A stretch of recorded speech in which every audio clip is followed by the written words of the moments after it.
ਜੇ ਮਾਤਾ ਨੂੰ ਇਹ ਪਤਾ ਸੀ ਇਹਨਾਂ ਦਿਨੋਂ ਕਿ ਇਹ ਮੈਂਟਲੀ ਡਿਸਟਰਬ ਆ ਤੇ ਉਹਨੂੰ ਹਸਪਤਾਲ ਉਹਨਾਂ ਨੂੰ ਦਾਖਲ ਕਰਾਉਣਾ ਚਾਹੀਦਾ ਸੀ।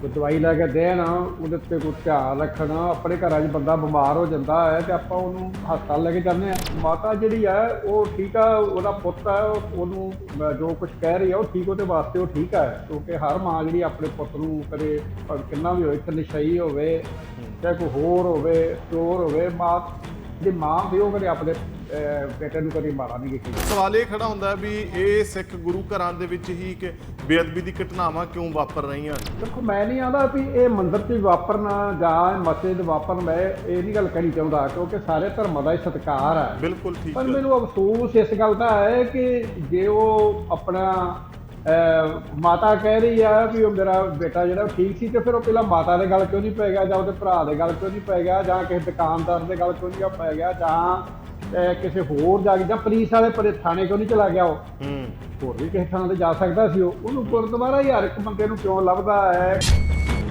ਹੁਣ ਗੁਰਦੁਆਰਿਆਂ 'ਚ ਅਸੀਂ ਇਹ ਤਾਂ ਦੇਖ ਨਹੀਂ ਸਕਦੇ ਕਿ ਕਿਹੜਾ ਬੰਦਾ ਆਪਣੇ ਦਿਮਾਗ 'ਚ ਜ਼ਹਿਰ ਲੈ ਕੇ ਤੁਰਿਆ ਫਿਰਦਾ। ਕਿਸੇ ਦੇ ਮਨ ਵਿੱਚ ਧਾਰੀਵਾਲ ਸਾਹਿਬ ਕੀ ਆਪਾਂ ਕੋਈ ਆਪਣੇ ਕੋਲ ਇਹੋ ਜਿਹਾ ਕੋਈ ਉਹ ਮੈਟਲ ਡਿਟੈਕਟਰ ਹੈ ਨਹੀਂ ਕਿ ਆਪਾਂ ਕਿਸੇ ਦਾ ਦਿਮਾਗ ਚੈੱਕ ਕਰ ਸਕਦੇ ਹਾਂ? ਸਵਾਲ ਇਹ ਪੈਦਾ ਹੋ ਜਾਂਦਾ ਉਸ ਤੋਂ ਬਾਅਦ ਕਿ ਮਾਨਸਿਕ ਸੰਤੁਲਨ ਜੇ ਖਰਾਬ ਹੈ, ਕੀ ਉਹ ਕਿਸੇ ਫੌਜੀ ਅਫਸਰ ਦੇ, ਪੁਲਿਸ ਅਫਸਰ ਦੇ, ਕਿਸੇ ਅਧਿਆਪਕ ਦੇ, ਕਿਸੇ ਹੋਰ ਸਮਾਜਿਕ ਕਾਰਕੁਨ ਦੇ ਗਲ ਕਿਉਂ ਨਹੀਂ ਪੈਂਦਾ? ਕਿਸੇ ਹੋਰ ਨੂੰ ਬੇਪਤ ਕਿਉਂ ਨਹੀਂ ਕਰਦਾ? ਆਪਣੇ ਘਰ ਦੇ ਵਿੱਚ ਆਪਣੇ ਘਰ ਦੇ ਜੀਆਂ ਦੇ ਨਾਲ ਉਹ ਅਜਿਹਾ ਸਲੂਕ ਵਤੀਰਾ ਕਿਉਂ ਨਹੀਂ ਕਰਦਾ?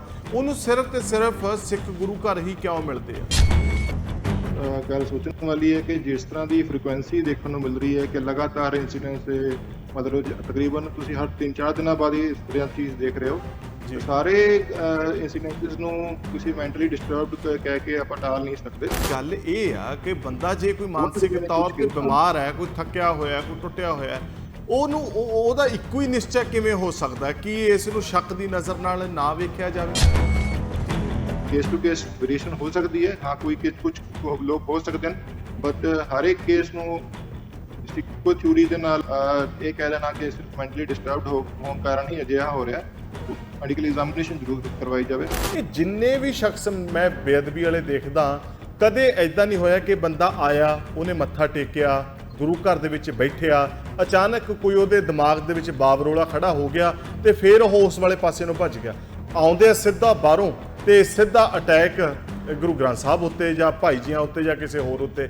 ਇਹਦਾ ਮਤਲਬ ਤਾਂ ਇਹ ਵੀ ਹੈ ਕਿ ਤੁਸੀਂ ਕੋਈ ਪਲੈਨਿੰਗ ਕਰਕੇ ਆ ਰਹੇ ਹੋ। ਇਹ ਚੀਜ਼ ਜ਼ਰੂਰ ਸੋਚਣ ਵਾਲੀ ਹੈ, ਲੇਕਿਨ ਹਰ ਇੱਕ ਕੇਸ ਦੇ ਵਿੱਚ ਅਸੀਂ ਕਵਾਂਗੇ ਕਿ ਮੈਡੀਕਲੀ ਫਿਟਨੈਸ ਵੀ ਦੇਖੀ ਜਾਵੇ, ਐਗਜ਼ਾਮਿਨ ਵੀ ਕੀਤਾ ਜਾਵੇ, ਰਿਕਾਰਡ ਵੀ ਦੇਖਿਆ ਜਾਵੇ, ਔਰ ਪੁਲਿਸ ਇਨਵੈਸਟੀਗੇਸ਼ਨ ਬਹੁਤ ਜ਼ਰੂਰੀ ਹੈ ਕਿ ਇਹਨਾਂ ਦੀ ਬੈਕਗ੍ਰਾਉਂਡ ਚੈੱਕ ਕੀਤੀ ਜਾਵੇ। ਗੱਲ ਇਹ ਹੈ ਕਿ ਕੀ ਐਸਜੀਪੀਸੀ ਇਹਨਾਂ ਘਟਨਾਵਾਂ ਤੋਂ ਬਾਅਦ ਪ੍ਰਸ਼ਾਸਨ ਨਾਲ, ਸਰਕਾਰ ਨਾਲ ਕੋਈ ਤਾਲਮੇਲ ਬਣਾ ਰਹੀ ਹੈ, ਕੋਈ ਨਵੇਂ ਕਾਨੂੰਨ ਵਾਸਤੇ, ਕੋਈ ਨਵੇਂ ਮਤੇ ਵਾਸਤੇ, ਤਾਂ ਜੋ ਕਿ ਇਹਨਾਂ ਮੰਦਬੁੱਧੀਆਂ ਨੂੰ ਕੋਈ ਕੰਨ ਹੋ ਜਾਣ?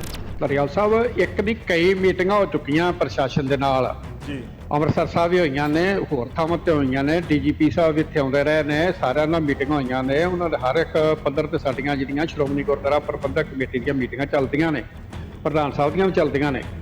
ਲੇਕਿਨ ਗੱਲ ਤਾਂ ਹੁਣ ਇਹੋ ਹੀ, ਆਪਾਂ ਘੜੀ ਮੁੜੀ ਉਹੀ ਗੱਲ, ਧਾਰੀਵਾਲ ਸਾਹਿਬ, ਰੈਪੂਟੇਸ਼ਨ ਹੁੰਦਾ ਵੀ ਜੇ ਤਾਂ ਉੱਥੇ ਕੋਈ ਜਜ਼ਬਾਤੀ ਹੋ ਕੇ ਤੇ ਉਹਨੂੰ ਮਾਰ ਦਿੰਦਾ ਤੇ ਮਗਰੋਂ ਕਹਿਣ ਡੇ ਪੈਂਦੇ ਆ ਕਿ ਉਸ ਬੰਦੇ ਨੂੰ ਮਾਰਿਆ ਕਿਉਂ ਆ। ਜੇ ਉਹਨੂੰ ਕੋਈ ਕੁਝ ਕਹਿੰਦਾ ਨਹੀਂ ਤੇ ਫਿਰ ਸ਼੍ਰੋਮਣੀ ਕਮੇਟੀ ਦੇ ਭਾਡਾ ਭੰਨੀ ਜਾਂਦੇ ਆ ਵੀ ਇਹਨਾਂ ਦਾ ਪ੍ਰਬੰਧ ਚੰਗਾ ਨਹੀਂਗਾ। ਜਿਹੜੇ ਕੇਸਿਸ ਆਪਾਂ ਲਗਾਤਾਰ ਦੇਖ ਰਹੇ ਹਾਂ, ਅਜਿਹਾ ਨਹੀਂ ਜਾਪਦਾ ਕਿ ਸਾਰੇ ਲੋਕ ਸਿਰਫ ਮੈਂਟਲੀ ਡਿਸਟਰਬਡ ਕੇਸਿਸ ਹੋਣ ਕਾਰਨ ਹੋਣ, ਲੇਕਿਨ ਮੈਂ ਇਹ ਜ਼ਰੂਰ ਕਹਾਂਗਾ ਕਿ ਉਹਨਾਂ ਨੂੰ ਇਸਤੇਮਾਲ ਕੀਤਾ ਜਾ ਰਿਹਾ ਹੋ ਸਕਦਾ ਹੋ। ਸਤਿ ਸ਼੍ਰੀ ਅਕਾਲ, ਤੁਸੀਂ ਵੇਖ ਰਹੇ ਹੋ ਰੋਜ਼ਾਨਾ ਸਪੋਕਸਮੈਨ। ਦੀ ਸਪੋਕਸਮੈਨ ਡਿਬੇਟ 'ਚ ਨਵਜੋਤ ਸਿੰਘ ਢਾਲੀਵਾਲ ਵੱਲੋਂ ਸਵਾਗਤ ਹੈ। ਬਹੁਤ ਮੁੱਦਾ ਇਸ ਵੇਲੇ ਗਰਮਾ ਰਿਹਾ ਹੈ ਬੇਅਦਬੀਆਂ ਦਾ। ਬੇਅਦਬੀਆਂ ਦਾ ਦੌਰ ਰੁਕਣ ਦੀ ਬਜਾਏ ਔਰ ਠੰਡਾ ਪੈਣ ਦੀ ਬਜਾਏ ਵੱਧਦਾ ਹੀ ਜਾ ਰਿਹਾ ਹੈ।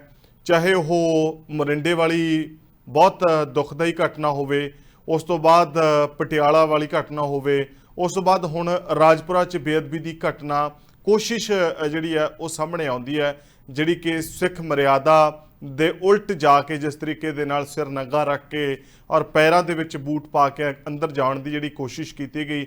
ਹਾਲਾਂਕਿ ਜੇਕਰ ਉਹ ਆਪਣੇ ਮਨਸੂਬਿਆਂ 'ਚ ਕਾਮਯਾਬ ਹੁੰਦਾ ਤੇ ਪਤਾ ਨਹੀਂ ਸੀ ਉਹਨੇ ਕੀ ਕੁਝ ਕਰਨਾ ਸੀ। ਪਰ ਗੱਲ ਇਹ ਹੈ ਕਿ ਜਦੋਂ ਕੋਈ ਵਿਅਕਤੀ ਨੂੰ ਫੜ ਲਿਆ ਜਾਂਦਾ ਹੈ ਉਸ ਤੋਂ ਬਾਅਦ ਇਹ ਗੱਲ ਕਹੀ ਜਾਂਦੀ ਹੈ ਕਿ ਉਸ ਦਾ ਮਾਨਸਿਕ ਸੰਤੁਲਨ ਠੀਕ ਨਹੀਂ ਸੀ। ਇਹ ਗੱਲ ਕਹਿ ਕੇ ਬੜਾ ਸੌਖਿਆ ਹੀ ਖਹਿੜਾ ਜਿਹੜਾ ਹੈ ਉਹ ਛੁੱਟ ਜਾਂਦਾ ਹੈ। ਆਖਰ ਇਸ ਤਰ੍ਹਾਂ ਕਿਉਂ ਹੁੰਦਾ ਹੈ? ਇਹਦੇ ਵਿੱਚੋਂ ਬਹੁਤ ਸਾਰੇ ਸਵਾਲ ਪੈਦਾ ਹੁੰਦੇ ਆ, ਬਹੁਤ ਸਾਰੇ ਸਵਾਲ ਜਨਮ ਲੈਂਦੇ ਆ, ਜਿਹੜੇ ਲੋਕ ਸਾਨੂੰ ਪੁੱਛਦੇ ਆ, ਸਾਡੇ ਤੱਕ ਪਹੁੰਚ ਕਰਦੇ ਆ ਕਿ ਜਿਹੜੇ ਇਹ ਮਾਨਸਿਕ ਤੌਰ ਤੇ ਬਿਮਾਰ ਲੋਕ ਹੁੰਦੇ ਆ ਇਹ ਸਿੱਖ ਗੁਰੂ ਘਰਾਂ ਦੇ ਵਿੱਚ ਹੀ ਕਿਉਂ ਜਾਂਦੇ ਆ, ਕਿਸੇ ਹੋਰ ਧਾਰਮਿਕ ਸਥਾਨ ਤੇ ਕਿਉਂ ਨਹੀਂ ਜਾਂਦੇ, ਕਿਸੇ ਦੁਕਾਨ ਤੇ ਕਿਉਂ ਨਹੀਂ ਜਾਂਦੇ, ਕਿਸੇ ਡੇਰੇ 'ਚ ਕਿਉਂ ਨਹੀਂ ਜਾਂਦੇ, ਕਿਸੇ ਦਫ਼ਤਰ 'ਚ ਕਿਉਂ ਨਹੀਂ ਜਾਂਦੇ? ਕਿ ਉੱਥੇ ਪਤਾ ਹੈ ਅੱਗੋਂ ਸੇਵਾ ਪਾਣੀ ਜ਼ਿਆਦੇ ਹੋਣਾ ਹੈ, ਇੱਥੋਂ ਪਤਾ ਹੈ ਕਿ ਕਿਤੇ ਨਾ ਕਿਤੇ ਲੋਕਾਂ ਨੇ ਸਾਨੂੰ ਛੁਡਾ ਲੈਣਾ। ਇਸ ਗੱਲ ਦਾ ਫਾਇਦਾ ਲਿਆ ਜਾਂਦਾ। ਜੇ ਇਸ ਗੱਲ ਦਾ ਫਾਇਦਾ ਲਿਆ ਜਾਂਦਾ ਤੇ ਫਿਰ ਗੁਰੂ ਘਰਾਂ ਨੂੰ ਹੀ, ਸਿੱਖ ਗੁਰੂ ਘਰਾਂ ਨੂੰ ਹੀ ਕਿਉਂ ਚੁਣਿਆ ਗਿਆ? ਕੀ ਕੋਈ ਜਿਹੜੀ ਇੱਥੋਂ ਦੀ ਪੰਜਾਬੀਅਤ ਹੈ, ਜਿਹੜੀ ਇੱਥੋਂ ਦੀ ਮਹਿਕ ਹੈ, ਜਿਹੜੀ ਇੱਥੋਂ ਦੀ ਖੁਸ਼ਬੂ ਹੈ, ਜਿਹੜੀ ਇੱਥੋਂ ਦੀ ਆਬੋ ਹਵਾ ਦੇ ਵਿੱਚ ਆਪਸੀ ਭਾਈਚਾਰਕ ਸਾਂਝ ਹੈ, ਉਸ ਤੰਦ ਨੂੰ ਕੋਈ ਲਾਂਬੂ ਲਾਉਣ ਦੀ, ਅੱਗ ਲਾਉਣ ਦੀ ਕੋਸ਼ਿਸ਼ ਕਰ ਰਿਹਾ ਹੈ? ਜੇ ਕਰ ਰਿਹਾ ਹੈ ਤਾਂ ਕੌਣ ਕਰ ਰਿਹਾ ਹੈ? ਇਹ ਗੱਲ ਅੱਜ ਪੰਜਾਬ ਜਿਹੜਾ ਇਸ ਗੱਲ ਦਾ ਜਵਾਬ ਚਾਹੁੰਦਾ ਹੈ, ਇਸ ਸਵਾਲ ਦਾ। ਸੋ ਇਸ ਜਵਾਬ ਦੀ ਅਸੀਂ ਕੋਸ਼ਿਸ਼ ਕਰਾਂਗੇ। ਔਰ ਬੇਅਦਬੀ, ਉਹ ਵੀ ਬੇਅਦਬੀ ਸੀ ਜਦੋਂ ਧਮਾਕੇ ਦਰਬਾਰ ਸਾਹਿਬ ਹੋਏ। ਹੋਰ ਵੀ ਬਹੁਤ ਲੰਬੀ ਫਹਿਰਿਸਤ ਹੈ, ਇੱਕ ਤੋਂ ਬਾਅਦ ਇੱਕ। ਪਰ ਜਿਹੜੀ ਅੱਜ ਰਾਜਪੁਰੇ ਬੇਅਦਬੀ ਦੀ ਘਟਨਾ ਨੂੰ ਅੰਜਾਮ ਦੇਣ ਵਾਲਾ ਉਹ ਸ਼ਖਸ ਜਿਸ ਨੂੰ ਮਾਨਸਿਕ ਤੌਰ ਤੇ ਬਿਮਾਰ ਦੱਸਿਆ ਜਾ ਰਿਹਾ ਹੈ, ਜਿਹੜਾ ਕਿ ਰਿਸ਼ਟ ਪੁਸ਼ਟ ਲੱਗ ਰਿਹਾ ਪਰ ਬਿਮਾਰ ਜਾਪਦਾ ਨਹੀਂ, ਮੌਕੇ ਦੇ ਚਸ਼ਮਦੀਦ ਕੀ ਕਹਿ ਰਿਹਾ ਉਹਨਾਂ ਨੂੰ ਸੁਣਦੇ ਹਾਂ, ਫਿਰ ਚਰਚਾ ਨੂੰ ਸ਼ੁਰੂ ਕਰਾਂਗੇ। ਜਦ ਗੁਰਦੁਆਰਾ ਸਾਹਿਬ ਕੀਰਤਨ ਚੱਲ ਰਿਹਾ ਸੀ ਤਾਂ ਇਹ ਬੰਦਾ ਜਿਹਨੇ ਸਿਰੋਂ ਨੰਗਾ ਤੇ ਬੂਟ ਪਾਏ ਹੋਏ ਸੀ ਸਿੱਧਾ ਦਰਬਾਰ ਸਾਹਿਬ 'ਚ ਐਂਟਰ ਕਰਿਆ ਤੇ ਜਿੱਥੇ ਮੱਥਾ ਟੇਕਦੇ ਆ ਗੋਲਕ ਪਈਆ ਉੱਥੇ ਤੱਕ ਪਹੁੰਚ ਗਿਆ ਸੀ ਤੇ ਇਹਨਾਂ ਨੂੰ ਰੋਕਣ ਦੀ ਕੋਸ਼ਿਸ਼ ਕਰੀ। ਉੱਥੇ ਬੀਬੀਆਂ ਵੀ ਸੀ ਕੁਛ, ਉਹਨਾਂ ਦੇ ਵੀ ਇਹਨੇ ਧੱਕੇ ਮਾਰੇ ਤੇ ਉਸ ਤੋਂ ਬਾਅਦ ਸੇਵਾਦਾਰਾਂ ਨੇ ਇਹਨੂੰ ਫੜ ਲਿਆ। ਫੜ ਕੇ ਇਹਨੂੰ ਸਮਝਾਇਆ ਤੇ ਬਾਹਰ ਕੱਢਿਆ, ਇਹਨੂੰ ਗੇਟ ਤੇ ਲੈ ਆਏ। ਗੇਟ ਤੋਂ ਫਿਰ ਇਹ ਦੁਬਾਰਾ ਗੁਰਦੁਆਰਾ ਸਾਹਿਬ ਜਾ ਕੇ ਬੇਅਦਬੀ ਕਰੇ। ਸਰ ਜੀ ਕੋਈ ਇਹਦੀ ਪਹਿਚਾਣ ਹੋਈ? ਪਹਿਚਾਣ ਇਹਦਾ ਨਾਮ ਸਾਹਿਲ, ਸੁਣ ਰਿਹਾ ਵੀ ਸਾਹਿਲ ਨਾਮ ਹੈ ਇਹਦਾ। ਤੇ ਗੁਰਦੁਆਰਾ ਸਾਹਿਬ ਦੇ ਨੇੜੇ ਕਿਤੇ ਰਹਿੰਦਾ ਗਲੀਆਂ 'ਚ। ਸਵੇਰੇ 7:15 ਵਜੇ ਇਹ ਸ਼ਖਸ ਅੰਦਰ ਵੜਿਆ ਗੁਰੂ ਸਾਹਿਬ ਦੇ ਦਰਬਾਰ ਦੇ ਵਿੱਚ। ਸੇਵਾਦਾਰਾਂ ਨੇ ਫੜ ਕੇ ਇਹਨੂੰ ਇੱਕ ਵਾਰ ਬਾਹਰ ਕੀਤਾ ਹੈ। ਇਹ ਫਿਰ ਦੁਬਾਰਾ ਅੰਦਰ ਵੜ ਕੇ ਇੱਕ ਬੀਬੀ ਦੇ ਵੀ ਇਹਨੇ ਥੱਪੜ ਮਾਰਿਆ ਤਾਂ ਉੱਥੋਂ ਫੜ ਕੇ ਇਹਨੂੰ ਫਿਰ ਅਸੀਂ ਅੰਦਰ ਬਿਠਾਇਆ। ਜੋ ਸਾਨੂੰ ਪਤਾ ਲੱਗਿਆ ਨਾਲ ਦੀ ਨਾਲ ਸਾਰੇ ਸਿੰਘ ਸਟਾਫ ਜਿੰਨਾ ਸੀ ਉਹ ਇਕੱਠਾ ਹੋ ਗਿਆ। ਇਹਨੂੰ ਪੁੱਛਗਿੱਛ ਕੀਤੀ, ਇਹ ਦੱਸਦਾ ਨਹੀਂ ਸੀ, ਕੁਝ ਬੋਲਦਾ ਨਹੀਂ ਸੀਗਾ। ਤਾਂ ਬਾਅਦ ਵਿੱਚ ਇਹ ਦੱਸਦਾ ਵੀ ਮੇਰੇ ਫਾਦਰ ਨੇ ਮੈਨੂੰ ਇੱਥੇ ਭੇਜਿਆ, ਇੰਨਾ ਕੀ ਬੋਲਿਆ ਇਹ। ਉਸ ਤੋਂ ਬਾਅਦ ਇਹਦੇ ਫਾਦਰ ਉੱਥੇ ਆਏ। ਉਹ ਕਹਿੰਦੇ ਜੀ ਇਹ ਦਿਮਾਗੀ ਤੌਰ ਤੇ ਠੀਕ ਨਹੀਂ, ਜਿਹੜਾ ਅਕਸਰ ਹੁੰਦਾ ਹੀ ਹੈ ਜਦੋਂ ਵੀ ਬੇਅਦਬੀ ਹੁੰਦੀ ਮਹਾਰਾਜ ਦੀ, ਤਾਂ ਉਹ ਕਹਿੰਦੇ ਦਿਮਾਗੀ ਤੌਰ ਤੇ ਪਾਗਲ। ਇਹ ਬਿਲਕੁਲ ਠੀਕ ਸੀਗਾ, ਜੌਬ ਵੀ ਕਰਦਾ ਹੈ, ਇਹਦੇ ਕੋਲ ਫੋਨ ਵੀ ਸੀਗਾ, ਗੱਡੀ ਤੇ ਆਇਆ ਔਰ ਇਹ ਬਿਲਕੁਲ ਠੀਕ ਹੈ, ਇਹਨੂੰ ਕੋਈ ਪ੍ਰੋਬਲਮ। ਸਿੱਖ ਧਰਮ ਦੀ ਮਰਿਆਦਾ ਕਿਸੇ ਦੇਹਧਾਰੀ ਨੂੰ ਗੁਰੂ ਨਹੀਂ ਮੰਨਦੀ, ਉਹ ਸ਼ਬਦ ਨੂੰ ਗੁਰੂ ਮੰਨਦੀ ਹੈ, ਗੁਰੂ ਗ੍ਰੰਥ ਸਾਹਿਬ ਨੂੰ ਆਪਣਾ ਗੁਰੂ ਮੰਨਦੀ ਹੈ। ਸੋ ਗੁਰੂ ਗ੍ਰੰਥ ਸਾਹਿਬ ਜੀ ਨੂੰ ਹਾਜ਼ਰ ਨਾਜ਼ਰ ਗੁਰੂ ਮੰਨਿਆ ਜਾਂਦਾ ਹੈ ਔਰ ਉਸੇ ਤਰੀਕੇ ਦੇ ਨਾਲ ਹੀ ਜਿਹੜੀ ਹੈ ਉਹਨਾਂ ਦੀ ਸੇਵਾ ਸੰਭਾਲ ਦੇ ਲਈ ਸੰਗਤ ਤਤਪਰ ਰਹਿੰਦੀ ਹੈ। ਤਾਂ ਸਵਾਲ ਇੱਥੇ ਵੀ ਉੱਠਦਾ ਹੈ, ਜਦੋਂ ਕਿਸੇ ਬੰਦੇ ਵੱਲੋਂ ਕਿਸੇ ਦੇ ਉੱਤੇ ਜਾਨਲੇਵਾ ਹਮਲਾ ਕੀਤਾ ਜਾਂਦਾ, ਉਹਦੇ ਵਿੱਚ ਜੋ ਧਾਰਾ 302 ਜਾਂ 307 ਜੋੜੀ ਜਾਂਦੀ ਹੈ, ਤੇ ਇਸ ਤਰੀਕੇ ਨਾਲ ਬੇਅਦਬੀ ਕਰਨ ਵਾਲੇ ਇਹਨਾਂ ਲੋਕਾਂ ਦੇ ਉੱਤੇ ਕੀ ਅਜਿਹੀ ਧਾਰਾਵਾਂ ਨਹੀਂ ਲਾਉਣੀਆਂ ਚਾਹੀਦੀਆਂ ਤਾਂ ਜੋ ਕਿ ਕੋਈ ਐਗਜ਼ਾਮਪਲ ਸੈੱਟ ਹੋਵੇ? ਕੀ ਕਾਨੂੰਨ ਢਿੱਲੇ ਹੈ? ਕਿ ਕੋਈ ਕਾਰਵਾਈ ਦੇ ਵਿੱਚ ਦੇਰੀ ਅਪਣਾਈ ਜਾਂਦੀ ਹੈ, ਕੋਈ ਢਿੱਲ ਮੱਠ ਅਪਣਾਈ ਜਾਂਦੀ ਹੈ ਕਿ ਲੋਕ ਭੈ ਨਹੀਂ ਖਾਂਦੇ? ਪਰ ਜਦੋਂ ਕੋਈ ਇਹਨਾਂ ਦੇ ਉੱਤੇ ਆਪਣੇ ਵੱਲੋਂ ਕੋਈ ਕਾਰਵਾਈ ਪਾਉਂਦਾ ਹੈ ਤੇ ਫਿਰ ਉਹਦੀ ਉਮਰ ਜ਼ਰੂਰ ਜੇਲ੍ਹ ਦੇ ਵਿੱਚ ਲੰਘਣ ਲਈ ਮਜਬੂਰ ਹੋ ਜਾਂਦੀ ਹੈ। ਔਰ ਇਸ ਸ਼ਖਸ ਦੇ ਮਾਪਿਆਂ ਦਾ ਕੀ ਕਹਿਣਾ, ਇੱਕ ਵਾਰੀ ਉਹ ਸੁਣ ਲੈਂਦੇ ਹਾਂ, ਫਿਰ ਉਸ ਤੋਂ ਬਾਅਦ ਮਹਿਮਾਨਾਂ ਨਾਲ ਗੱਲ ਕਰਾਂਗੇ। ਗੱਲਬਾਤ ਤਾਂ ਕਰੋ, ਸਾਨੂੰ ਮੈਨੂੰ ਥਾਣੇ ਨਹੀਂ ਜਾਣ ਦਿੱਤਾ। ਮੇਰੇ ਹਸਬੰਡ ਨੂੰ ਅੰਦਰ ਰੱਖਿਆ ਹੋਇਆ ਉਹਨਾਂ ਨੇ, ਅੰਦਰ ਨਹੀਂ ਜਾਣ ਦੇ ਰਹੇ ਥਾਣੇ 'ਚ। ਉਹਨਾਂ ਨੇ ਮੈਨੂੰ ਦਿਖਾਇਆ ਵੀ ਨਹੀਂ ਵੀ ਮੇਰਾ ਬੇਟਾ ਹੈ ਕਿਸ ਸਿਚੁਏਸ਼ਨ ਵਿੱਚ। ਇੰਨੀਆਂ ਸੱਟਾਂ ਲੱਗੀ ਹੋਈ ਉਹਨੂੰ, ਜੇ ਮੈਂ ਨਾ ਪਹੁੰਚਦੀ ਨਾ ਉਹਨਾਂ ਨੇ ਮਾਰ ਦੇਣਾ ਸੀ। ਕਹਿ ਰਹੇ ਸੀ ਜੇ ਅਸੀਂ ਨਾ ਪਹੁੰਚਦੇ ਨਾ, ਮੈਂ ਮੌਕੇ ਤੇ ਮੈਂ ਚਾਚਾ ਜੀ ਨੂੰ ਫੋਨ ਕੀਤਾ, ਸਾਡੇ ਫੌਜੀ ਸਾਹਿਬ ਚਾਚਾ ਜੀ ਹੈ, ਉਹ ਆ ਗਏ ਤੇ ਜੇ ਉਹ ਨਾ ਪਹੁੰਚਦੇ ਤੇ ਉਹ ਕਹਿ ਰਹੇ ਕਹਿੰਦੇ ਉਹਨਾਂ ਨੇ ਮਾਰ ਦੇਣਾ ਸੀ। ਸਰਕਾਰ ਤੋਂ ਕੀ ਚਾਹੁੰਦੇ ਹੋ? ਇਨਸਾਫ ਚਾਹੀਦਾ ਮੈਨੂੰ। ਜੇ ਮੇਰੇ ਬੇਟੇ ਨੂੰ ਕੱਲ ਨੂੰ ਕੁਝ ਹੋ ਗਿਆ ਨਾ, ਜਾਂ ਤਾਂ ਮੈਂ ਮਰ ਜਾਵਾਂਗੀ ਜਾਂ ਫਿਰ ਮੈਂ ਐਕਸ਼ਨ ਲਵਾਂਗੀ ਪੂਰਾ। ਜੇ ਮੇਰੇ ਬੇਟੇ ਨੂੰ ਕੱਲ ਨੂੰ ਕੁਝ ਹੋ ਗਿਆ ਤਾਂ ਜਾਂ ਤਾਂ ਤੁਸੀਂ ਜਾਨ ਤੋਂ ਮਾਰ ਦਿਓ, ਮੈਨੂੰ ਵੀ ਮਾਰ ਦਿਓ, ਉਹਨੂੰ ਵੀ ਮਾਰ ਦਿਓ। ਜੇ ਤੁਹਾਡਾ ਇਹ ਹੈ ਨਾ ਵੀ ਹਾਂ ਮਸਲੇ ਦਾ ਹੱਲ ਇਹ ਹੈ ਵੀ ਜਾਨ ਤੋਂ ਮਾਰਨਾ, ਤੁਸੀਂ ਪਹਿਲੇ ਇਨਕੁਆਇਰੀ ਕਰੋ। ਜਦੋਂ ਮੈਂ ਉੱਥੇ ਪਹੁੰਚ ਗਈ, ਜੇ ਮੈਨੂੰ ਕੋਈ ਇਹ ਜਿਹੀ ਗੱਲ ਪਤਾ ਹੁੰਦੀ ਮੈਂ ਉੱਥੇ ਜਾਂਦੀ ਨਹੀਂ ਨਾ। ਮੇਰੇ ਹਸਬੈਂਡ ਪਹੁੰਚ ਗਏ, ਮੈਂ ਪਹੁੰਚ ਗਈ, ਮੇਰੀ ਫੈਮਿਲੀ ਦੇ 10 ਮੈਂਬਰ ਪਹੁੰਚ ਗਏ, ਫਿਰ ਤੁਸੀਂ ਸਾਨੂੰ ਧੱਕੇ ਮਾਰ ਕੇ ਬਾਹਰ ਕੱਢ ਰਹੇ ਹੋ। ਸਾਡੇ ਤਾਂ ਆਧਿਆਤਮਿਕ ਵਿੱਚ ਐਵੇਂ ਤਾਂ ਨਹੀਂ ਹੁੰਦਾ, ਇਸ ਤਰ੍ਹਾਂ ਦਾ ਤਾਂ ਕੋਈ ਉਹ ਨਹੀਂ ਹੈ। ਜਾਂ ਤਾਂ ਤੁਸੀਂ ਉਹਦੇ ਬਾਰੇ ਮਾੜਾ ਮੋਟਾ ਪਤਾ ਤਾਂ ਕਰੋ, ਫਿਰ ਮੈਨੂੰ ਵੀ ਧੱਕੇ ਮਾਰ ਕੇ ਬਾਹਰ ਕੱਢ ਰਹੇ ਹੋ। ਸੋ ਆਏ ਹੋਏ ਮਹਿਮਾਨਾਂ ਨਾਲ ਰਸਮੀ ਤਾਰੂਫ ਕਰਵਾਉਂਦੇ ਹੋਏ ਚਰਚਾ 'ਚ ਉਹਨਾਂ ਦਾ ਇਸਤਕਬਾਲ ਕਰਾਂਗੇ, ਚਰਚਾ ਨੂੰ ਅੱਗੇ ਵਧਾਵਾਂਗੇ। ਇਸ ਚਰਚਾ ਦੇ ਵਿੱਚ ਸ਼੍ਰੋਮਣੀ ਗੁਰਦੁਆਰਾ ਪ੍ਰਬੰਧਕ ਕਮੇਟੀ ਦੇ ਸੀਨੀਅਰ ਮੈਂਬਰ ਭਾਈ ਮਨਜੀਤ ਸਿੰਘ ਜੀ ਭੂਰਾ ਕੋਨਾ ਸਾਹਿਬ ਸਾਡੇ ਨਾਲ ਜੁੜੇ। ਜਨਾਬ ਤੁਹਾਡਾ ਸਵਾਗਤ ਹੈ।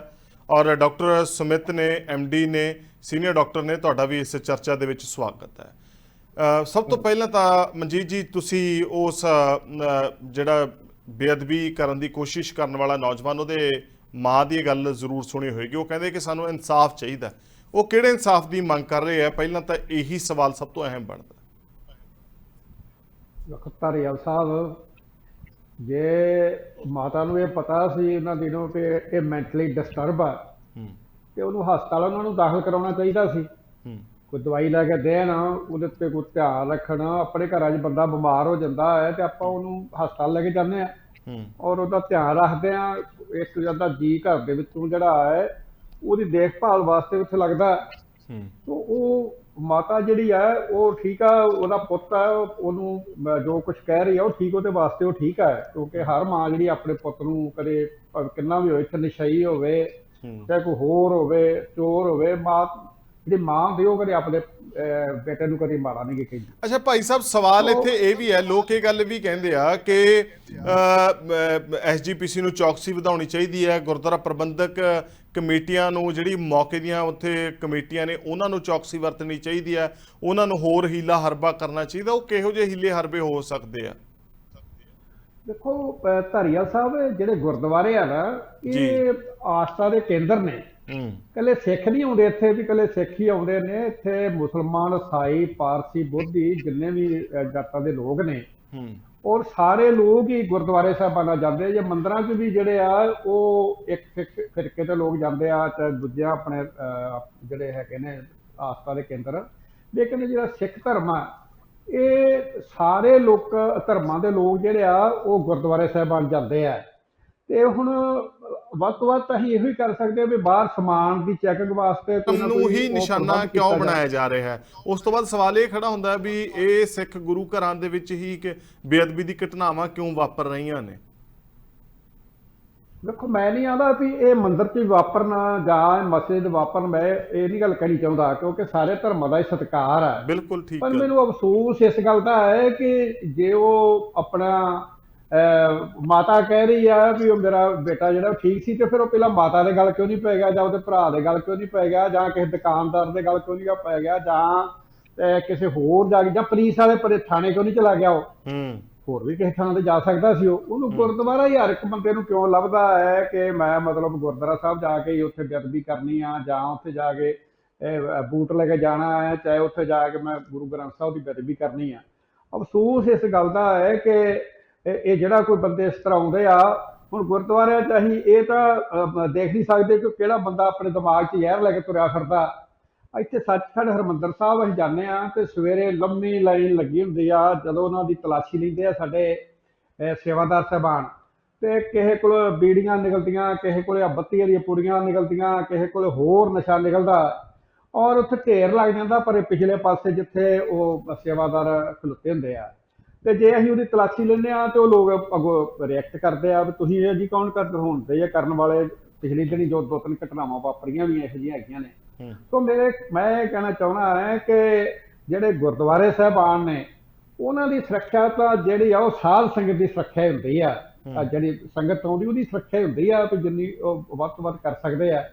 ਤੇ ਜੇ ਹੁਣ ਉੱਥੇ ਕੋਈ ਅੰਦਰ ਚਲੇ ਜਾਂਦਾ ਮੱਥਾ ਟੇਕਣ, ਜਿਸ ਤਰ੍ਹਾਂ ਉੱਥੇ ਸੱਚਖੰਡ ਹਰਿਮੰਦਰ ਸਾਹਿਬ ਚਲਾ ਗਿਆ ਸੀ ਤੇ ਉਹ 2-3 ਦਿਨ ਪਹਿਲਾਂ ਜਾਂਦਾ ਵੀ ਰਿਹਾ, ਫਿਰ ਉਹ ਛਾਲ ਮਾਰ ਕੇ ਗੁਰੂ ਗ੍ਰੰਥ ਸਾਹਿਬ ਦੇ ਉਹ ਜੰਗਲੇ ਤੋਂ ਅੱਗੇ ਚਲਾ ਗਿਆ। ਜੀ। ਹੁਣ ਕਿਸੇ ਦੇ ਮਨ ਵਿੱਚ ਧਾਰੀਵਾਲ ਸਾਹਿਬ ਕੀ ਆਪਾਂ ਕੋਈ ਆਪਣੇ ਕੋਲ ਇਹੋ ਜਿਹਾ ਕੋਈ ਉਹ ਮੈਟਲ ਡਿਟੈਕਟਰ ਹੈ ਨਹੀਂ ਕਿ ਆਪਾਂ ਕਿਸੇ ਦਾ ਦਿਮਾਗ ਚੈੱਕ ਕਰ ਸਕਦੇ ਹਾਂ ਕਿ ਕੀ ਜ਼ਹਿਰ ਲਈ ਫਿਰਦਾ, ਉਹ ਆਪਣੇ ਮਨ ਵਿੱਚ ਕੀ ਉਹ ਕਰਦਾ। ਚਲੋ ਇਸ ਵਾਲੇ ਪਾਸੇ ਨਾ ਆਪਾਂ ਡਾਕਟਰ ਸਾਹਿਬ ਨੂੰ ਅੱਜ ਮੈਂ ਸੱਦਾ ਦਿੱਤਾ ਇਸ ਚਰਚਾ ਦੇ ਵਿੱਚ। ਅਕਸਰ ਆਪਾਂ ਇਸ ਮੁੱਦੇ ਉੱਤੇ ਮਨਜੀਤ ਜੀ ਅੱਜ ਦੇ ਨਹੀਂ ਕਈ ਸਾਲਾਂ ਤੋਂ ਚਰਚਾ ਕਰ ਰਹੇ ਹਾਂ, ਤੁਸੀਂ ਵੀ ਮੇਰੇ ਨਾਲ ਇਹਨਾਂ ਚਰਚਾਵਾਂ ਦੇ ਵਿੱਚ 6-7 ਸਾਲ ਤੋਂ ਤਾਂ ਜੁੜੀ ਰਹੇ ਹੋ। ਡਾਕਟਰ ਸਾਹਿਬ ਨੂੰ ਇਸ ਕਰਕੇ ਸੱਦਾ ਦਿੱਤਾ। ਡਾਕਟਰ ਸਾਹਿਬ ਸਵਾਲ ਇਹ ਪੈਦਾ ਹੋ ਜਾਂਦਾ ਉਸ ਤੋਂ ਬਾਅਦ ਕਿ ਮਾਨਸਿਕ ਸੰਤੁਲਨ ਜੇ ਖਰਾਬ ਹੈ, ਕੀ ਉਹ ਕਿਸੇ ਫੌਜੀ ਅਫਸਰ ਦੇ, ਪੁਲਿਸ ਅਫਸਰ ਦੇ, ਕਿਸੇ ਅਧਿਆਪਕ ਦੇ, ਕਿਸੇ ਹੋਰ ਸਮਾਜਿਕ ਕਾਰਕੁਨ ਦੇ ਗਲ ਕਿਉਂ ਨਹੀਂ ਪੈਂਦਾ, ਕਿਸੇ ਹੋਰ ਨੂੰ ਬੇਪਤ ਕਿਉਂ ਨਹੀਂ ਕਰਦਾ, ਆਪਣੇ ਘਰ ਦੇ ਵਿੱਚ ਆਪਣੇ ਘਰ ਦੇ ਜੀਆਂ ਦੇ ਨਾਲ ਉਹ ਅਜਿਹਾ ਸਲੂਕ ਵਤੀਰਾ ਕਿਉਂ ਨਹੀਂ ਕਰਦਾ, ਉਹਨੂੰ ਸਿਰਫ ਤੇ ਸਿਰਫ ਸਿੱਖ ਗੁਰੂ ਘਰ ਹੀ ਕਿਉਂ ਮਿਲਦੇ ਆ? जी हाँ जी, ये बिल्कुल गल सोचने वाली है कि जिस तरह की फ्रीकुएंसी देखने को मिल रही है कि लगातार इंसीडेंट से मतलब तकरीबन तुसी हर 3-4 दिनों बाद ही इस तरह की चीज देख रहे हो। जी। सारे इंसीडेंट्स ਨੂੰ ਕਿਸੇ ਮੈਂਟਲੀ ਡਿਸਟਰਬਡ ਕਹਿ ਕੇ ਆਪਾਂ ਟਾਲ ਨਹੀਂ ਸਕਦੇ। ਹਰ ਇੱਕ ਕੇਸ ਨੂੰ ਪੁਲਿਸ ਜਦੋਂ ਇਨਵੈਸਟੀਗੇਟ ਕਰਦੀ ਹੈ ਉਸ ਨੂੰ ਜ਼ਰੂਰ ਵੈਲੀਡੇਟ ਕਰਾਵੇ, ਉਸ ਨੂੰ ਮੈਡੀਕਲ ਐਗਜ਼ਾਮੀਨੇਸ਼ਨ ਲਈ ਲੈ ਕੇ ਆਵੇ, ਜ਼ਿਲ੍ਹੇ ਪੱਧਰ ਤੇ ਤੁਹਾਡੇ ਮੈਡੀਕਲ ਸਿਵਲ ਸਰਜਨ ਹੈਗੇ ਉਹ ਮੈਡੀਕਲੀ ਸਰਟੀਫਾਈ ਕਰਨ ਇਸ ਚੀਜ਼ ਨੂੰ, ਤੇ ਉਹਦਾ ਫਾਲੋਅਪ ਵੀ ਰੱਖਿਆ ਜਾਵੇ ਤਾਂ ਕਿ ਜਿਹੜਾ ਬੰਦਾ ਅੱਜ ਉਹਨੂੰ ਕਿਹਾ ਜਾ ਰਿਹਾ ਹੈ ਕਿ ਉਹ ਦਵਾਈ ਵੀ ਖਾ ਰਿਹਾ, ਕਿ ਉਹਦਾ ਪਹਿਲਾਂ ਵੀ ਇਲਾਜ ਚੱਲ ਰਿਹਾ ਹੈ, ਕਿ ਉਸ ਚੀਜ਼ ਦੀ ਬਾਅਦ ਚ ਵੀ ਉਹਦਾ ਕੀ ਬਣਦਾ ਹੈ ਉਹਦੇ ਸਮੇਂ ਪਾ ਕੇ ਵੀ ਉਸ ਨੂੰ ਫਾਲੋਅਪ ਵੀ ਕੀਤਾ ਜਾਵੇ। ਕਿਉਂਕਿ ਅਸੀਂ ਹੁੰਦਾ ਕਿ ਗਰਮੀ ਅਸੀਂ ਖਬਰਾਂ ਦੇ ਧਿਆਨ ਦਿੰਦੇ ਹਾਂ ਲੇਕਿਨ ਬਾਅਦ ਚੋਂ ਗੱਲਾਂ ਨੂੰ ਭੁੱਲ ਜਾਂਦੇ ਹਾਂ। ਸੋ ਪਿਛਲੇ ਕੇਸਿਸ ਦੀ ਉਦਾਹਰਨਾਂ ਨੂੰ ਕੋਈ ਫਾਲੋਅਪ ਕਰੇ, ਜਿਹੜੇ ਕੇਸਿਸ ਨੂੰ ਪਹਿਲਾਂ ਤੁਸੀਂ ਮੈਂਟਲੀ ਡਿਸਟਰਬਡ ਕਹਿ ਕੇ ਬੰਦ ਕੀਤਾ ਹੈ ਤਾਂ ਉਹਨਾਂ ਨੂੰ ਵੀ ਦੁਬਾਰਾ ਬਚੋ। ਨਹੀਂ, ਇੱਕ ਦੋ ਕੇਸ ਨੂੰ ਜਿਨ੍ਹਾਂ ਨੂੰ ਡਾਕਟਰ ਸਾਹਿਬ ਫਾਲੋ ਅਪ ਕੀਤਾ ਗਿਆ ਤਾਂ ਉਹਦੇ ਵਿੱਚ ਇਹ ਚੀਜ਼ਾਂ ਕਿਤੇ ਨਾ ਕਿਤੇ ਨਿਕਲ ਕੇ ਆਈਆਂ ਨੇ। ਪਰ ਗੱਲ ਇਹ ਆ ਕਿ ਬੰਦਾ ਜੇ ਕੋਈ ਮਾਨਸਿਕ ਤੌਰ ਤੇ ਬਿਮਾਰ ਹੈ, ਕੋਈ ਥੱਕਿਆ ਹੋਇਆ, ਕੋਈ ਟੁੱਟਿਆ ਹੋਇਆ, ਉਹਨੂੰ ਉਹਦਾ ਇੱਕੋ ਹੀ ਨਿਸ਼ਚੈ ਕਿਵੇਂ ਹੋ ਸਕਦਾ ਕਿ ਇਸ ਨੂੰ ਸ਼ੱਕ ਦੀ ਨਜ਼ਰ ਨਾਲ ਨਾ ਵੇਖਿਆ ਜਾਵੇ? ਇਹ ਤੁਸੀਂ ਦੱਸ ਸਕਦੇ ਹੋ। ਬਿਲਕੁਲ ਹੋਏਗਾ ਹੀ, ਕਿਉਂਕਿ ਹਰੇਕ ਕੇਸ ਦੇ ਵਿੱਚ ਇੱਕੋ ਨਹੀਂ ਬਣ ਸਕਦੀ। केस टू केस वेरिएशन हो सकती है। हाँ, कोई केस कुछ लोग हो सकते हैं, बट हर एक केस ਨੂੰ ਇੱਕੋ ਥਿਊਰੀ ਦੇ ਨਾਲ ਇਹ ਕਹਿ ਦੇਣਾ ਕਿ ਸਿਰਫ ਮੈਂਟਲੀ ਡਿਸਟਰਬਡ ਹੋਣ ਕਾਰਨ ਹੀ ਅਜਿਹਾ ਹੋ ਰਿਹਾ, ਮੈਡੀਕਲ ਐਗਜ਼ਾਮੀਨੇਸ਼ਨ ਜ਼ਰੂਰ ਕਰਵਾਈ ਜਾਵੇ, ਉਹਦੇ ਇਲਾਜ ਦਾ। ਡਾਕਟਰ ਸਾਹਿਬ ਨੇ ਇੱਕ ਗੱਲ ਹੋਰ ਨੋਟ ਕੀਤੀ ਹੈ, ਜਿੰਨੇ ਸਾਰੇ ਕੇਸਿਸ ਨੇ ਜਿੰਨੇ ਸਾਰੇ ਕੇਸਿਸ ਨੇ ਸ਼ਾਇਦ ਤੁਸੀਂ ਨੋਟ ਕੀਤੀ ਹੋਊਗੀ। ਦਰਬਾਰ ਸਾਹਿਬ ਜਿਹੜੀ ਬੇਅਦਬੀ ਦੀ ਘਟਨਾ ਤੁਸੀਂ ਸਾਰਿਆਂ ਨੇ ਵੇਖੀ ਸੀ, ਸਾਲ ਹੋ ਗਿਆ ਜਿਹਨੂੰ, ਬਹੁਤ ਮੰਦਭਾਗੀ ਸੀ ਜਿਹੜਾ ਉਹ ਪ੍ਰਵਾਸੀ ਅੰਦਰ ਕੁੱਦਦਾ ਹੈ। ਇਹ ਜਿੰਨੇ ਵੀ ਸ਼ਖਸ ਮੈਂ ਬੇਅਦਬੀ ਵਾਲੇ ਦੇਖਦਾ, ਕਦੇ ਐਦਾਂ ਨਹੀਂ ਹੋਇਆ ਕਿ ਬੰਦਾ ਆਇਆ, ਉਹਨੇ ਮੱਥਾ ਟੇਕਿਆ, ਗੁਰੂ ਘਰ ਦੇ ਵਿੱਚ ਬੈਠਿਆ, ਅਚਾਨਕ ਕੋਈ ਉਹਦੇ ਦਿਮਾਗ ਦੇ ਵਿੱਚ ਬਾਬਰੋਲਾ ਖੜਾ ਹੋ ਗਿਆ ਤੇ ਫਿਰ ਉਹ ਉਸ ਵਾਲੇ ਪਾਸੇ ਨੂੰ ਭੱਜ ਗਿਆ। ਆਉਂਦੇ ਸਿੱਧਾ ਬਾਹਰੋਂ ਤੇ ਸਿੱਧਾ ਅਟੈਕ ਗੁਰੂ ਗ੍ਰੰਥ ਸਾਹਿਬ ਉੱਤੇ ਜਾਂ ਭਾਈ ਜੀਆਂ ਉੱਤੇ ਜਾਂ ਕਿਸੇ ਹੋਰ ਉੱਤੇ। ਇਹਦਾ ਮਤਲਬ ਤਾਂ ਇਹ ਵੀ ਹੈ ਕਿ ਤੁਸੀਂ ਕੋਈ ਪਲੈਨਿੰਗ ਕਰਕੇ ਆ ਰਹੇ ਹੋ। ਹਾਂਜੀ, ਜਿਹੜਾ ਮੋਡਸ ਆਪਰੈਂਡੀ ਜਿਵੇਂ ਦੇਖਣ ਚ ਆ ਰਿਹਾ ਹੈ ਪਿਛਲੇ ਕੁਝ ਕੇਸਿਸ ਦੇ ਵਿੱਚ, ਇਹ ਐਕਸਪਲੇਨ ਨਹੀਂ ਕੀਤਾ ਜਾ ਸਕਦਾ ਕਿ ਉਹ ਬੰਦਾ ਸਿਰਫ ਇੱਕੋ ਜਗ੍ਹਾ ਤੇ ਹੀ ਟਾਰਗੇਟ ਕਿਉਂ ਕਰਦਾ ਹੈ। ਉਹਦਾ ਉਸ ਦੌਰਾਨ ਭੀੜ ਚ ਆਉਂਦੇ ਹੋਏ ਝਗੜਾ ਕਿਸੇ ਹੋਰ ਨਾਲ ਹੋਇਆ ਹੋਵੇ, ਇਸ ਤਰ੍ਹਾਂ ਅਜਿਹਾ ਨਹੀਂ ਹੈ। ਉਹ ਲਾਈਨ ਚ ਲੱਗ ਕੇ ਆਉਂਦਾ, 2 ਘੰਟੇ ਰੁਕ ਕੇ ਆਉਂਦਾ, ਪੂਰੇ ਉਸ 3 ਦਿਨ ਉੱਥੇ ਘੁੰਮਦਾ ਰਹਿੰਦਾ, ਪਰ ਉਹਦਾ ਕਿਸੇ ਦਾ ਹੋਰ ਨਾਲ ਝਗੜਾ ਨਹੀਂ ਹੁੰਦਾ ਜਾਂ ਹੋਰ ਕਿਸੇ ਡਿਸਟਰਬ ਨਹੀਂ ਸ਼ੋ ਕਰਦਾ, ਬਟ ਉਹ ਟਾਰਗੇਟਡ ਜਾ ਕੇ ਇੱਕੋ ਜਗ੍ਹਾ ਤੇ ਐਕਟ ਕਰਦਾ। ਇਹ ਚੀਜ਼ ਜ਼ਰੂਰ ਸੋਚਣ ਵਾਲੀ ਹੈ। ਲੇਕਿਨ ਹਰ ਇੱਕ ਕੇਸ ਦੇ ਵਿੱਚ ਅਸੀਂ ਕਵਾਂਗੇ ਕਿ ਮੈਡੀਕਲੀ ਫਿਟਨੈਸ ਵੀ ਦੇਖੀ ਜਾਵੇ, ਐਗਜ਼ਾਮਿਨ ਵੀ ਕੀਤੇ ਜਾਵੇ, ਰਿਕਾਰਡ ਵੀ ਦੇਖਿਆ ਜਾਵੇ, ਔਰ ਪੁਲਿਸ ਇਨਵੈਸਟੀਗੇਸ਼ਨ ਬਹੁਤ ਜ਼ਰੂਰੀ ਹੈ ਕਿ ਇਹਨਾਂ ਦੀ ਬੈਕਗ੍ਰਾਉਂਡ ਚੈੱਕ ਕੀਤੀ ਜਾਵੇ। ਦੇਖੋ, ਪੁਲਿਸ ਇਨਵੈਸਟੀਗੇਸ਼ਨ ਤਾਂ ਹੋ ਹੀ ਰਹੀ ਆ ਤੇ ਮੁੰਡਿਆਂ ਦੇ ਉੱਤੇ ਫਿਰ ਜਿਹੜੇ ਕੋਈ, ਜਿਵੇਂ ਪਹਿਲਾਂ ਭਾਈ ਸਾਹਿਬ ਨੇ ਕਿਹਾ ਕਿ ਸੰਗਤ ਹੀ ਸੇਵਾ ਕਰਦੀ ਹੈ, ਸੰਗਤ ਦੀ ਹੀ ਜ਼ਿੰਮੇਵਾਰੀ ਹੈ। ਭਾਈ ਸਾਹਿਬ, ਗੱਲ ਇਹ ਹੈ ਵੀ ਸੰਗਤ ਦੀ ਤਾਂ ਚਲੋ ਜ਼ਿੰਮੇਵਾਰੀ ਇਹ ਹੈ, ਸੰਗਤ ਆਪਣੀ ਜ਼ਿੰਮੇਵਾਰੀ ਨਿਭਾਉਂਦੀ ਹੋਈ ਭਾਵੁਕ ਹੋ ਕੇ ਜਾਂ ਗੁੱਸੇ ਦੇ ਵਿੱਚ ਆ ਕੇ ਕੋਈ ਨਾ ਕੋਈ ਕਦਮ ਅਜਿਹਾ ਚੁੱਕ ਲੈਂਦੇ, ਉਸ ਤੋਂ ਬਾਅਦ ਫਿਰ ਉਹਨਾਂ ਦੀ ਕੋਈ ਮਕਾਨ ਵੀ ਨਹੀਂ ਜਾਂਦਾ ਹੈਗਾ। ਸਿੱਧੀ ਮੈਂ ਸਪਸ਼ਟ ਗੱਲ ਕਹਾਂ, ਗੱਲ ਇਹ ਹੈ ਕਿ ਕੀ SGPC ਇਹਨਾਂ ਘਟਨਾਵਾਂ ਤੋਂ ਬਾਅਦ ਪ੍ਰਸ਼ਾਸਨ ਨਾਲ, ਸਰਕਾਰ ਨਾਲ ਕੋਈ ਤਾਲਮੇਲ ਬਣਾ ਰਹੀ ਹੈ, ਕੋਈ ਨਵੇਂ ਕਾਨੂੰਨ ਵਾਸਤੇ, ਕੋਈ ਨਵੇਂ ਮਤੇ ਵਾਸਤੇ, ਤਾਂ ਜੋ ਕਿ ਇਹਨਾਂ ਮੰਦਬੁੱਧੀਆਂ ਨੂੰ ਕੋਈ ਕੰਨ ਹੋ ਜਾਣ?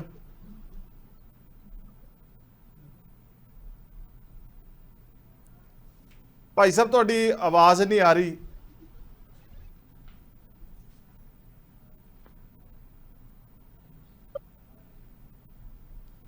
ਮਨਜੀਤ ਜੀ, ਤੁਹਾਡੇ ਵਾਲੇ ਪਾਸਿਓਂ ਮੈਨੂੰ ਆਵਾਜ਼ ਨਹੀਂ ਇਸ ਵੇਲੇ ਮਿਲ ਰਹੀ, ਇੱਕ ਵਾਰੀ ਜ਼ਰੂਰ ਚੈੱਕ ਕਰ ਲਿਓ। ਡਾਕਟਰ ਸਾਹਿਬ ਸਾਡੇ ਨਾਲ ਬਣੇ ਹੋਏ। ਡਾਕਟਰ ਸਾਹਿਬ ਗੱਲ ਇਹ ਆ ਕਿ ਜਦੋਂ ਅਜਿਹੀਆਂ ਚੀਜ਼ਾਂ ਮੁੜ ਤੋਂ ਰੈਪੀਟੀਸ਼ਨ ਹੋ ਰਹੀ ਹੋਵੇ ਤਾਂ ਇੱਕੋ ਹੀ ਧਰਮ ਨੂੰ ਟਾਰਗੇਟ ਕੀਤਾ ਜਾ ਰਿਹਾ ਹੋਵੇ ਤਾਂ ਬੰਦੇ ਚਿਹਰੇ ਜਿਹੜੇ ਆ ਉਹ ਬਦਲ ਰਹੇ ਹੋਣ ਤਾਂ ਜਿਵੇਂ ਮੈਂ ਪਹਿਲਾਂ ਵੀ ਪੁੱਛਿਆ ਸੀਗਾ ਕਿ ਇਹਦੇ ਵਿੱਚ ਸ਼ੱਕ ਸਾਨੂੰ ਕਰਨਾ ਚਾਹੀਦਾ ਜਾਂ ਨਹੀਂ, ਪਰ ਮੈਨੂੰ ਲੱਗਦਾ ਕਿ ਬਿਲਕੁਲ ਇਹ ਸ਼ੱਕ ਦੇ ਦਾਇਰੇ 'ਚ ਜੇ ਦੇਖਿਆ ਗਿਆ ਤਾਂ ਹੀ ਅੱਜ ਆਪਾਂ ਚਰਚਾ ਕਰ ਰਹੇ ਹਾਂ। ਪਰ ਕੀ ਤੁਹਾਨੂੰ ਲੱਗਦਾ ਹੈ ਕਿ ਇਹ ਵਾਕਿਆ ਹੀ ਅਜਿਹੀ ਕੋਈ ਮੈਂਟਲ ਕੋਈ ਸਥਿਤੀ ਹੁੰਦੀ ਹੈ, ਕੋਈ ਅਜਿਹਾ ਲੈਵਲ ਹੁੰਦਾ ਹੈ ਕਿ ਸਿਰਫ ਇੱਕੋ ਹੀ ਰਿਲੀਜਨ ਨੂੰ ਤੇ ਇੱਕੋ ਹੀ ਧਾਰਮਿਕ ਸਥਾਨਾਂ ਨੂੰ ਟਾਰਗੇਟ ਕਰਨਗੇ ਲੋਕ? ਨਹੀਂ, ਅਜਿਹਾ ਪਿਛਲੇ ਜਿਹੜੇ ਕੇਸਿਸ ਆਪਾਂ ਲਗਾਤਾਰ ਦੇਖ ਰਹੇ ਹਾਂ ਅਜਿਹਾ ਨਹੀਂ ਜਾਪਦਾ ਕਿ ਸਾਰੇ ਲੋਕ ਸਿਰਫ ਮੈਂਟਲੀ ਡਿਸਟਰਬਡ ਕੇਸਿਸ ਹੋਣ ਕਾਰਨ ਹੋਣ, ਲੇਕਿਨ ਮੈਂ ਇਹ ਜ਼ਰੂਰ ਕਹਾਂਗਾ ਕਿ ਉਹਨਾਂ ਨੂੰ ਇਸਤੇਮਾਲ ਕੀਤਾ ਜਾ ਰਿਹਾ ਹੋ ਸਕਦਾ ਹੋਵੇ। ਜ਼ਰੂਰ ਇਹਨਾਂ ਲੋਕਾਂ ਨੂੰ ਸ਼ਾਇਦ ਦੇ ਕੇ ਜਾਂ ਕਿਸੇ ਤਰ੍ਹਾਂ ਇਹਨਾਂ ਦਾ ਇਸਤੇਮਾਲ ਕੀਤਾ ਜਾਂਦਾ ਰਿਹਾ ਹੋਵੇ, ਲੇਕਿਨ ਹਰ ਇੱਕ ਕੇਸ ਨੂੰ ਅਸੀਂ ਮੈਂਟਲੀ ਡਿਸਟਰਬਡ ਕਹਿ ਕੇ ਜਸਟੀਫਾਈ ਨਹੀਂ ਕਰ ਪਾਵਾਂਗੇ। ਜ਼ਰੂਰ ਪੜਤਾਲ ਦੀ ਪਏਗੀ ਇਹਨਾਂ ਦੀ ਤੇ ਮਾਨਸਿਕ ਸਥਿਤੀ ਵਿੱਚ ਲੋਕਾਂ ਨੂੰ। ਲੇਕਿਨ ਮੈਂ ਸਿੱਖ ਸੰਗਤ ਨੂੰ ਵੀ ਇਹ ਅਪੀਲ ਕਰਨਾ ਚਾਹਾਂਗਾ ਕਿ ਹਰੇਕ ਕੇਸ ਦਾ ਜਵਾਬ ਮੌਕੇ ਤੇ ਹੀ ਨਾ ਦਿੱਤਾ ਜਾਵੇ। ਮਤਲਬ ਲੋਕਾਂ ਨੂੰ ਵੀ ਚਾਹੇ ਪੁਲਿਸ ਦੇ ਨਾਲ ਰੱਖ ਕੇ ਇਨਵੈਸਟੀਗੇਟ ਕਰਨਾ ਪਵੇ, ਚਾਹੇ ਕਿਸੇ ਤਰ੍ਹਾਂ ਵੀ, ਲੇਕਿਨ ਸਬਰ ਸੰਤੋਖ ਦੇ ਨਾਲ ਹੀ ਇਹ ਚੀਜ਼ ਦਾ ਹੱਲ ਨਿਕਲੇਗਾ। ਇਸ ਚੀਜ਼ ਦਾ ਸਮਾਜ ਦੇ ਹਰ ਇੱਕ ਸੈਕਟਰ ਨੂੰ ਸਾਥ ਦੇਣਾ ਪਏਗਾ। ਲੋਕਾਂ ਨੂੰ ਧਰਮ ਦੇ ਠੀਕ ਹੈ, ਤੁਹਾਡੀ ਗੱਲ ਮਤਲਬ ਇਹ ਵੀ ਹੋ ਰਿਹਾ ਵੇ ਕਿ ਸ਼ਾਇਦ ਜਿਹੜੇ ਸਾਜ਼ਿਸ਼ ਕਰਤਾ ਨੇ ਉਹਨਾਂ ਦਾ ਇਹ ਵੀ ਹੈ ਕਿ ਇਸ ਰਿਲੀਜਨ ਦੇ ਲੋਕ ਪ੍ਰਵੋਕ ਹੋਣ, ਉਹਨਾਂ ਨੂੰ ਇਸ ਤਰੀਕੇ ਨਾਲ ਇਨਸਟੀਗੇਟ ਕੀਤਾ ਜਾਵੇ। ਖੈਰ, ਭਾਈ ਸਾਹਿਬ ਦੀ ਆਵਾਜ਼ ਸਾਡੇ ਕੋਲ ਪਹੁੰਚ ਰਹੀ ਆ। ਭਾਈ ਸਾਹਿਬ, ਮੇਰਾ ਸਵਾਲ ਮੈਂ ਫਿਰ ਦੁਹਰਾ ਦਿੰਦਾ ਵੀ ਕੋਈ ਗੁਰਦੁਆਰਾ ਪ੍ਰਬੰਧਕ ਕਮੇਟੀ ਸਰਕਾਰ ਨਾਲ, ਪ੍ਰਸ਼ਾਸਨ ਨਾਲ ਰਾਬਤਾ ਕਾਇਮ ਕਰ ਰਹੀ ਹੈ? ਕਿਉਂਕਿ ਜਿਵੇਂ ਸਾਡੇ ਬੱਚੇ ਬੱਚੀਆਂ ਭਾਵੁਕ ਹੋ ਕੇ ਕਾਨੂੰਨ ਨੂੰ ਆਪਣੇ ਹੱਥਾਂ ਦੇ ਵਿੱਚ ਲੈ ਲੈਂਦੇ ਆ ਤੇ ਉਸ ਤੋਂ ਬਾਅਦ ਫਿਰ ਉਹਨਾਂ ਦਾ ਕੋਈ ਵਾਲੀ ਵਾਰਸ ਨਹੀਂ ਹੁੰਦਾ, ਉਸ ਪੱਧਰ ਦੇ ਉੱਤੇ ਕਾਰਵਾਈ ਕੀਤੀ ਜਾ ਰਹੀ। ਜਦੋਂ ਅਸੀਂ ਹਾਜ਼ਰ ਨਾਜ਼ਰ ਗੁਰੂ ਮੰਨਦੇ ਹਾਂ, ਫਿਰ ਜਦੋਂ ਸਾਡੇ ਗੁਰੂ ਤੇ ਹਮਲਾ ਹੁੰਦਾ ਫਿਰ ਉਹਨਾਂ ਦੇ ਉੱਤੇ ਉਹ ਅਜਿਹੀਆਂ ਧਾਰਾ ਕਿਉਂ ਨਹੀਂ ਜਿਹੜੀਆਂ ਇੱਕ ਮਨੁੱਖ ਦੇ ਵੱਲੋਂ ਮਨੁੱਖ ਤੇ ਕਰਨ ਤੇ ਹੁੰਦੀਆਂ ਨੇ? ਧਾਰੀਵਾਲ ਸਾਹਿਬ, ਇੱਕ ਨਹੀਂ ਕਈ ਮੀਟਿੰਗਾਂ ਹੋ ਚੁੱਕੀਆਂ ਪ੍ਰਸ਼ਾਸਨ ਦੇ ਨਾਲ ਜੀ। ਅੰਮ੍ਰਿਤਸਰ ਸਾਹਿਬ ਵੀ ਹੋਈਆਂ ਨੇ, ਹੋਰ ਥਾਵਾਂ ਤੇ ਹੋਈਆਂ ਨੇ, ਡੀਜੀਪੀ ਸਾਹਿਬ ਇੱਥੇ ਆਉਂਦੇ ਰਹੇ ਨੇ, ਸਾਰਿਆਂ ਨਾਲ ਮੀਟਿੰਗਾਂ ਹੋਈਆਂ ਨੇ। ਉਹਨਾਂ ਦੇ ਹਰ ਇੱਕ ਪੱਧਰ ਤੇ ਸਾਡੀਆਂ ਜਿਹੜੀਆਂ ਸ਼੍ਰੋਮਣੀ ਗੁਰਦੁਆਰਾ ਪ੍ਰਬੰਧਕ ਕਮੇਟੀ ਦੀਆਂ ਮੀਟਿੰਗਾਂ ਚੱਲਦੀਆਂ ਨੇ, ਪ੍ਰਧਾਨ ਸਾਹਿਬ ਦੀਆਂ ਵੀ ਚੱਲਦੀਆਂ ਨੇ। ਲੇਕਿਨ ਗੱਲ ਤਾਂ ਹੁਣ ਇਹੋ ਹੀ, ਆਪਾਂ ਘੜੀ ਮੁੜੀ ਉਹੀ ਗੱਲ, ਧਾਰੀਵਾਲ ਸਾਹਿਬ, ਰੈਪੂਟੇਸ਼ਨ ਹੁੰਦਾ ਵੀ ਜੇ ਤਾਂ ਉੱਥੇ ਕੋਈ ਜਜ਼ਬਾਤੀ ਹੋ ਕੇ ਤੇ ਉਹਨੂੰ ਮਾਰ ਦਿੰਦਾ ਤੇ ਮਗਰੋਂ ਕਹਿਣ ਡੈ ਪੈਂਦੇ ਆ ਕਿ ਉਸ ਬੰਦੇ ਨੂੰ ਮਾਰਿਆ ਕਿਉਂ ਆ।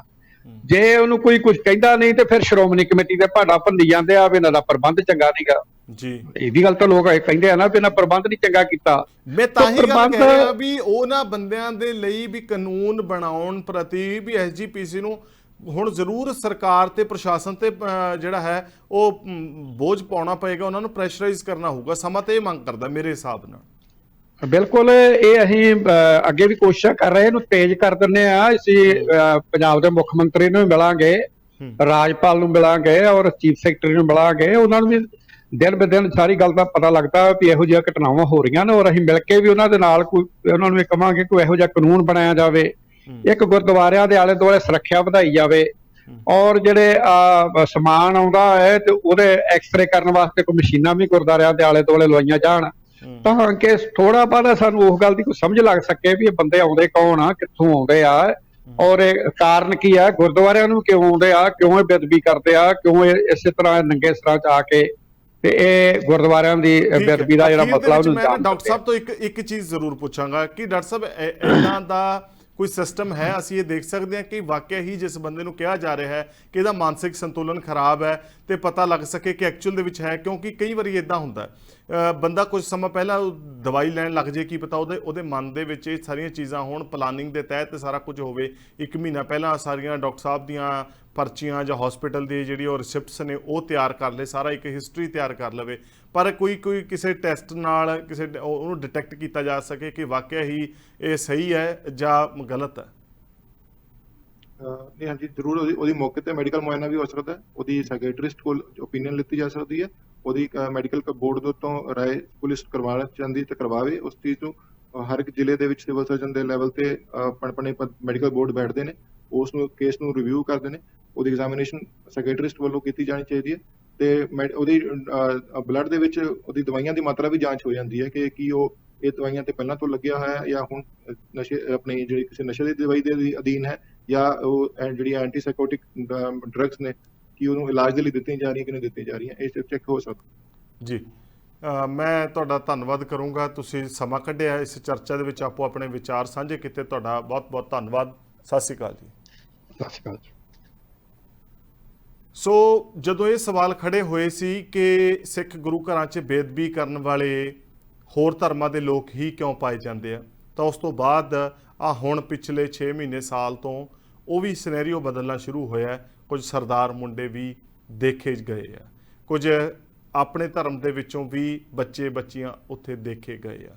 ਸੋ ਗੱਲ ਇਹ ਹੈ ਕਿ ਇਹ ਵਾਕਿਆ ਹੀ ਕਿਸੇ ਸਾਜ਼ਿਸ਼ ਨਾਲ, ਕਿਸੇ ਪਲੈਨਿੰਗ ਨਾਲ ਕੋਈ ਟਾਰਗੇਟ ਕੀਤਾ ਜਾ ਰਿਹਾ ਹੈ, ਜਾਂ ਵਾਕਿਆ ਹੀ ਉਹ ਮੰਦਬੁੱਧੀ ਨੇ ਜਿਨ੍ਹਾਂ ਨੂੰ ਇਸ ਦੁਆਰ ਤੋਂ ਆ ਕੇ ਸਦਬੁੱਧੀ ਦੀ ਆਸ ਹੈ, ਪਰ ਮੁੜ ਤੋਂ ਉਹ ਫੇਰ ਕਿਸੇ ਅਜਿਹੀ ਘਟਨਾ ਨੂੰ ਅੰਜਾਮ ਦਿੰਦੇ ਆ ਕਿ ਲੋਕ ਬੇਵੱਸ ਹੋ ਕੇ ਕਾਨੂੰਨ ਆਪਣੇ ਹੱਥ 'ਚ ਲੈਂਦੇ ਆ। ਤੇ ਮੈਂ ਤਾਂ ਇੱਕੋ ਹੀ ਗੱਲ ਕਹੂੰਗਾ ਕਿ ਇਸ ਵੇਲੇ ਐਸਜੀਪੀਸੀ ਨੂੰ ਇੱਕ ਵਧੀਆ ਤਾਲਮੇਲ ਬਿਠਾ ਕੇ between the government and the administration ਅਜਿਹਾ ਕੋਈ ਕਾਨੂੰਨ ਜਿਹੜਾ ਹੈ ਜਾਂ ਅਜਿਹੀ ਕਾਰਵਾਈ ਕਰਕੇ ਧਾਰਾ ਲਾ ਕੇ ਐਗਜ਼ਾਮਪਲ ਸੈੱਟ ਕਰਨ ਦੀ ਜ਼ਰੂਰਤ ਹੈ, ਤਾਂ ਜੋ ਕਿ ਕਿਸੇ ਦਾ ਹੀਆ ਨਾ ਪਵੇ ਤੇ ਉੱਥੋਂ ਦੀ ਸੰਗਤ ਨੂੰ ਵੀ ਕਾਨੂੰਨ ਆਪਣੇ ਹੱਥ 'ਚ ਨਾ ਲੈਣਾ ਪਵੇ। ਸੋ ਅੱਜ ਚਰਚਾ ਦੇ ਵਿੱਚ ਇੰਨਾ ਹੀ, ਭਲਕੇ ਕਿਸੇ ਹੋਰ ਵਿਸ਼ੇ ਨਾਲ ਰੂਬਰੂ ਹੋਵਾਂਗੇ। ਉਦੋਂ ਤੱਕ ਨਵਜੋਤ ਸਿੰਘ ਢਾਲੀਵਾਲ ਨੂੰ ਦਿਓ ਇਜਾਜ਼ਤ। ਸਤਿ ਸ਼੍ਰੀ ਅਕਾਲ।